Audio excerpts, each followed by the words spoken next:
ખુલ્લા વાલ સાથે chemical waste ભરેલું ટેન્કર વાગરા પોલીસે ઝડપી પાડ્યું હતું. દહેજની GFL કંપનીમાંથી ટેન્કર નીકળ્યું હોવાનું બહાર આવ્યું છે. ભરૂચની વાગરા પોલીસ સ્ટેશનના અનઆર્મ હેડ કોન્સ્ટેબલ ભોપાભાઈ ગફુરભાઈ અને તેમની ટીમ ખાનગી વાહનમાં પખાજણ ગામથી વાગરા તરફ આવી રહ્યા હતા.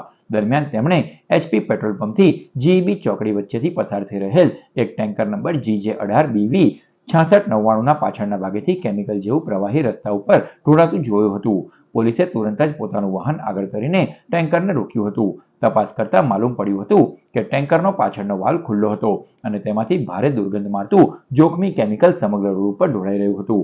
આ કેમિકલ વેસ્ટથી માર્ગ પર પસાર થતા વાહન ચાલકો, રાહદારીઓ તેમજ આસપાસના મનુષ્યો અને પશુ પંખીઓની જિંદગીને જોખમ મુકાઈ શકે તેમ ભય હતો.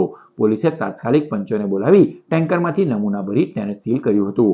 પોલીસે આશરે ₹5 લાખની કિંમતનું ટેન્કર અને મુદ્દામાલ કબજે લઈ વધુ તપાસ માટે કબજે કર્યો હતો. ટેન્કર ચાલક શિવશંકર દેવીદયાલ પાલ વિરુદ્ધ ભારતીય નાગરિક સુરક્ષા સંહિતા અને BNSની કલમ 286 અને 125 હેઠળ કાયદેસરનો ગુનો દાખલ કરવામાં આવ્યો છે. પોલીસ પૂછપરછમાં ટેન્કર ચાલકે કેમિકલ મોકલનાર અને મંગાવનાર કંપનીઓ અંગે માહિતી આપી છે.